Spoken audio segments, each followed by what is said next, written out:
Now, this video is going to be a little bit different. We're not going to be doing a tutorial today, but I did want to check out this new controller that I just picked up. So we do have this PowerA Fusion Pro 3 controller. Now, the reason I'm comparing this video and doing it is because I have this original PowerA Fusion Pro controller that I've had for quite some time.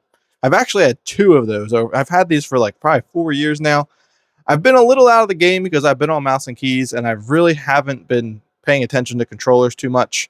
But I did see this drop. I said, yeah, you know what? Fusion Pro 3? Let's check it out. Let's see what it's all about.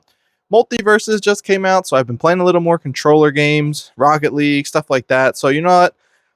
I figured, let's hop into it. Let's see what's different about this controller. And is it worth buying a new one? I'm interested to see. Let's check it out. All right. First things first, let's just take a look at the size of these carrying cases that they give you. This is the new one. As you can see, it's a decent amount smaller. So if you are traveling and you're bringing this around, this is definitely going to be more compact. So again, is it a huge change? Does it make a big difference? No. But is it nice to see a little bit of a smaller case to go along the way? I think so. Now, when we open it up, you'll see they are dramatically different on the inside. So let's look at the two things that are immediately different. The back of this controller. Now, while they are still very similar, they are different. So as you can see up top, the trigger stops are going to be almost exactly the same. That programmable button is going to be in the exact same spot.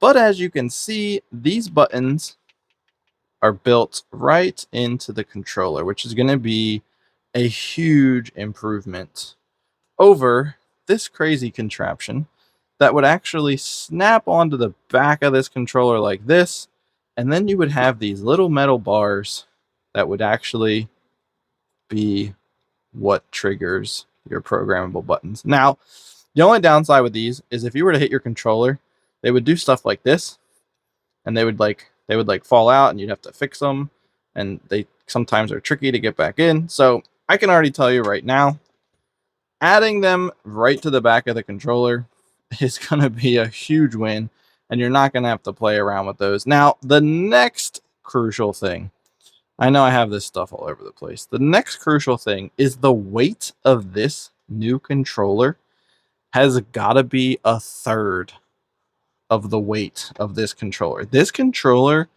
feels like it has an entire pack of AA batteries, and this thing is so heavy, and I never noticed because I just bought this thing like 2 or 3 years ago. I had two of them. I thought they always felt great, but when I picked this thing up, it feels like it's missing something. It's so light. It's nice, honestly. It actually feels great.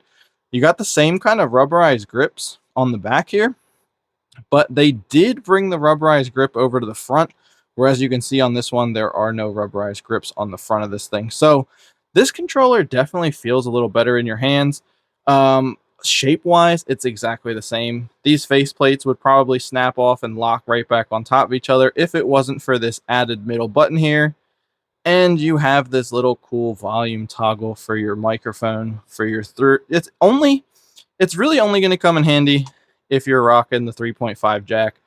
I have this set up and plugged into my computer, so my headset and my microphone are hooked up to my PC anyway, so I really won't utilize this feature at all, but it's cool to see that they added something a little different that would benefit somebody using this on Xbox if you're rocking a headset mic and whatnot. So pretty cool. I would say overall this is definitely an upgrade, and the best part about these controllers is that it's $79.99. So to be able to get a removable faceplate, comes with extra sticks. Let's see if we can pop this open for you guys so you can check it out.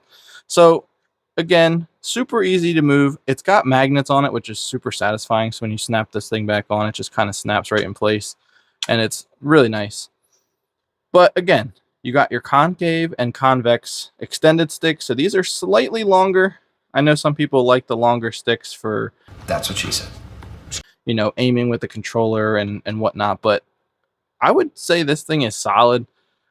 I only got it because I liked this controller so much, but this controller seen better days. This rubber was all ripping off, this analog stick's all funky, and then the craziest part about it is if you look inside here, there's actually a hole and a groove that wraps all the way around that analog stick. I guess I was playing a pretty excessive amount of controller back in the day, but I kind of put this controller aside. I started playing mouse and keys about a year ago, and I really haven't touched it too much since. But now that Multiverse has dropped, I kind of wanted to get back into playing on my controller because I do enjoy Rocket League and any type of fighting games just a little bit better on controller. I don't know about you guys, but some games are meant for mouse and keys, and I swear some games just play better on a keyboard. But one of the biggest difference here that I see is in the cable, actually. As surprising as that sounds, this cable that comes with the original one is like this weird, it's got a locking system, it's a micro USB, and it had this groove that actually locks into a groove inside that controller.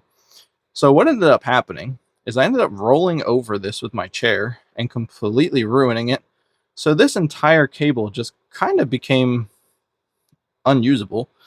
And then it was actually pretty difficult to get another controller cord to work with this groove and the way that this thing locked in and how deep it goes into the controller.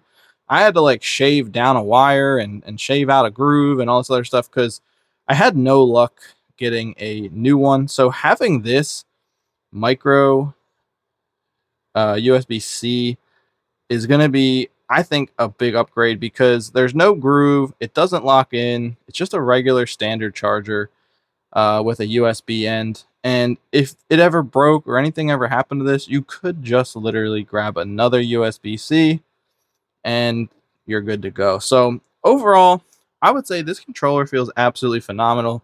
If you're in the market to upgrade your controller, I would highly suggest checking this one out because it just does feel great. It's super light, it's comfortable, and it's only $80. So, you know, when you compare it to the, Xbox Elite controllers and SCUF controllers, you're getting a lot of the same features out of this controller for a lot less money. So keep that in mind when you're looking at controllers because I really do think that this is a solid controller. Let me know below, if you guys have used PowerA products or have been interested in PowerA products, what do you like about them?